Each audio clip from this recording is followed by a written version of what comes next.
Hello there, my name is Nick Lombardi, and thank you for watching my final case study presentation on the property located at 701 Russell Avenue in Gaithersburg, Maryland.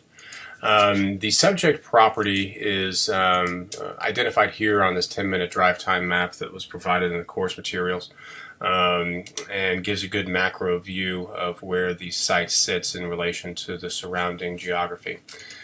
This little closer in view shows its proximity to Interstate 270 as well as the 370 leg, and also the state highways in close proximity, and the surrounding development. When we look at a more micro view, we can see that the parcel is divided into multiple pieces. There is arterial frontage on all sides, and all of the parcels around the site are developed, and so we're dealing with a mature community as far as that is concerned. The site characteristics, starting with topography, the site is at grade on the southern, eastern, and western sides. It's a little bit above grade on the north side, and you can also see that there is a forest, kind of tree-filled area up there as well, which does impede visibility. But for the most part, the site is flat.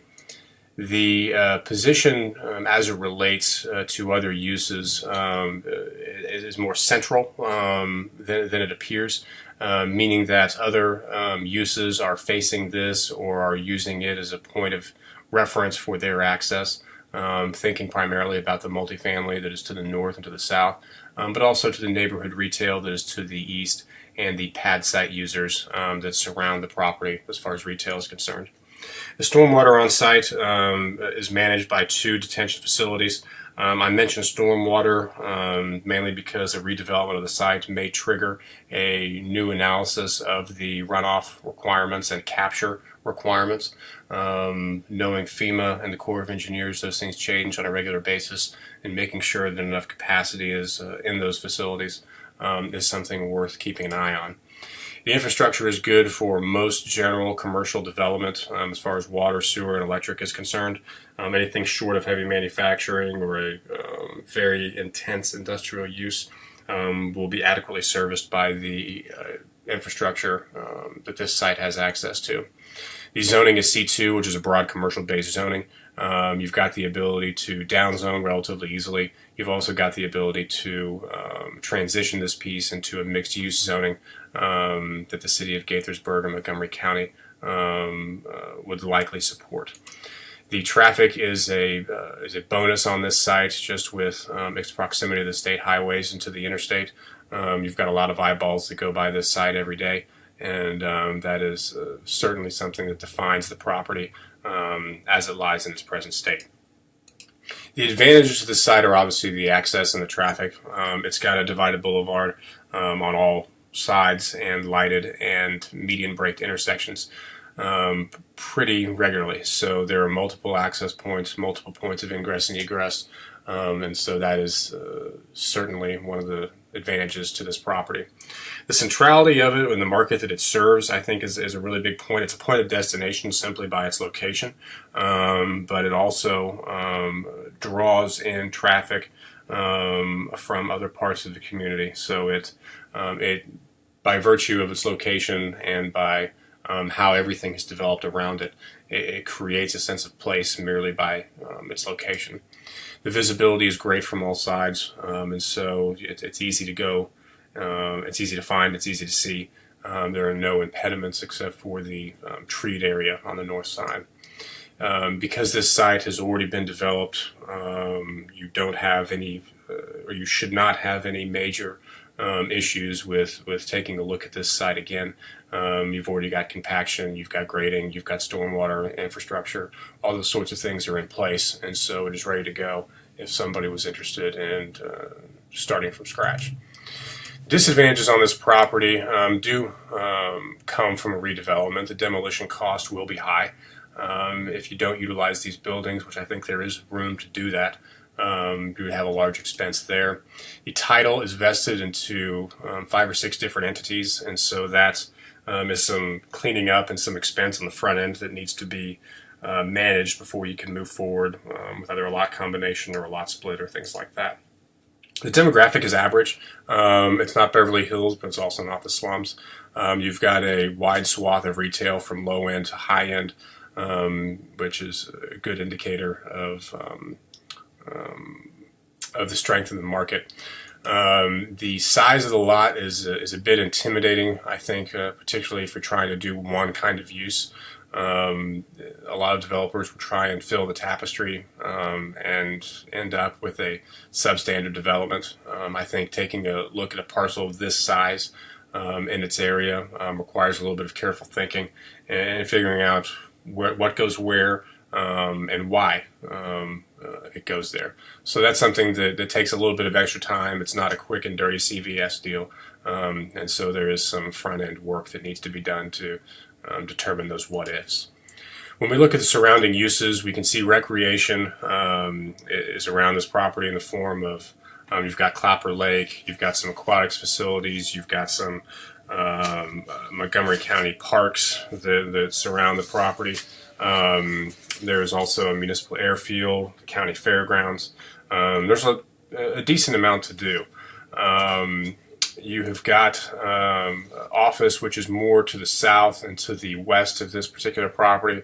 That is 70s, 80s vintage, medium block office space. Nothing really to write home about, but it does serve the market. The multifamily is a bit aged as well. It's 1980s. You've got some single family that surrounds the property, and it is in between 80s. You've got some early 2000s construction as well. Decent homes, pretty average as far as that's concerned. The retail does run the gamut. You've got some low-end stuff. You've got some high-end retail as well. So that shows a pretty good cross-section regarding the demographic as well as what can be absorbed in the marketplace. When we define the trade area, I've identified the site in red. I've also identified a primary market area, which is your daily to every other day type traffic. The secondary market is once a week, once every 2 weeks. They have a reason to come by the site by virtue of a neighboring use, but they aren't someone you can count on for a daily traffic generator.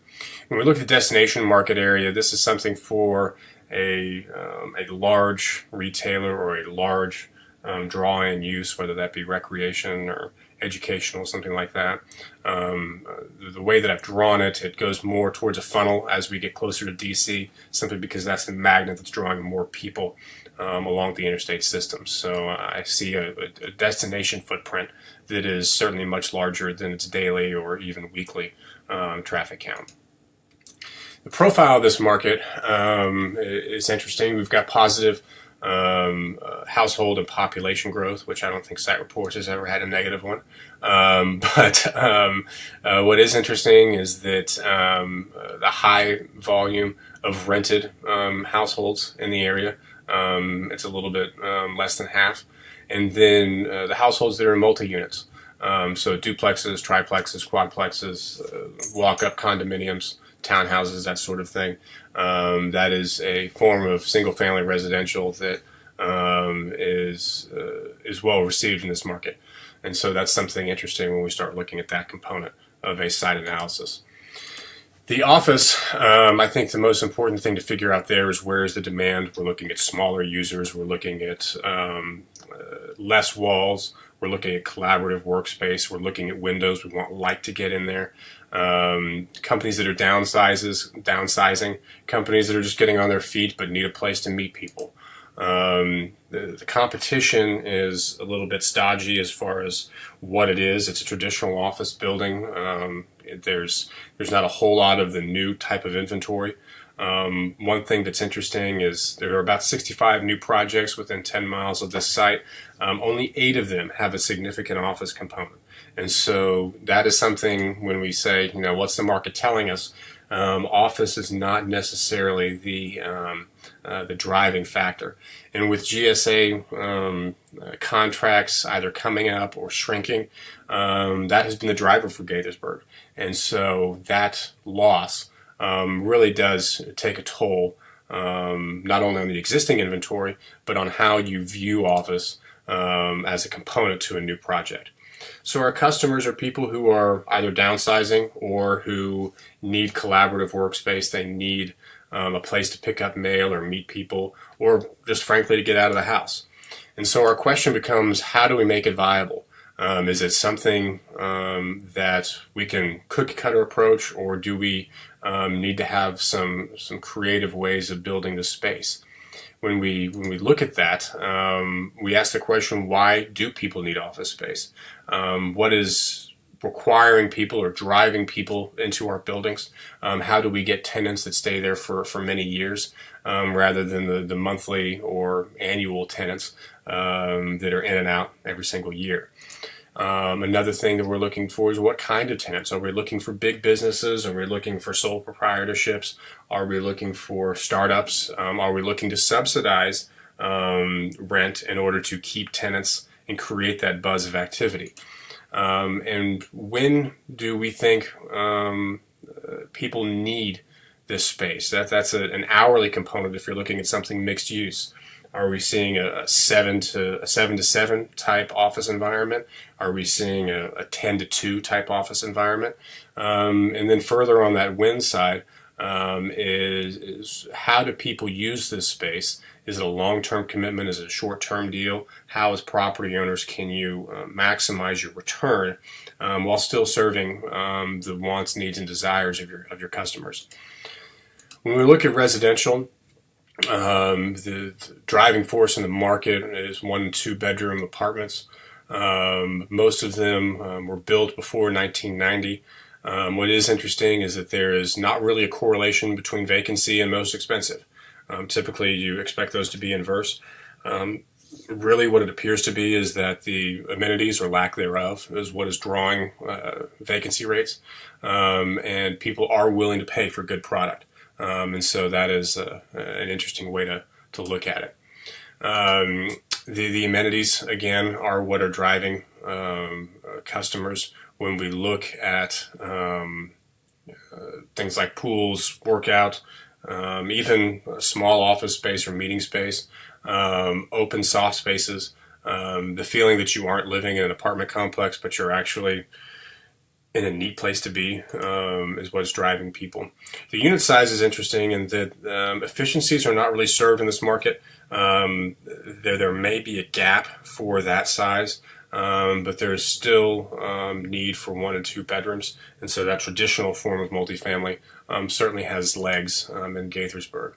When we look at the surrounding multifamily, I think you've got to look at the old inventory, certainly as your competition and something to one up, but you've also got to look at how do tenants in apartments, or residential for that matter, interact with office. Do they want it within walking distance? Do they want retail within walking distance?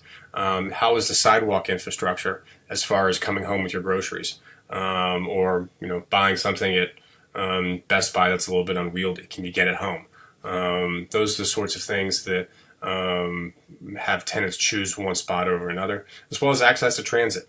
Can you get to work? Can you get around town? Do you have the ability to travel outside of the area relatively easily?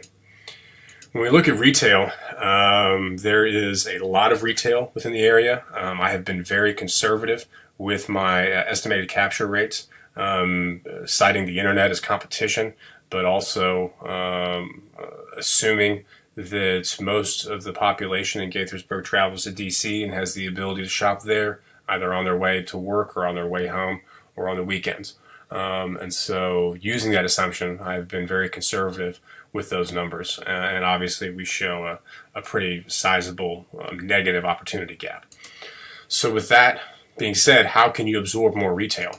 And the question is answered by the quality of what you build and the quality of the tenants that you have.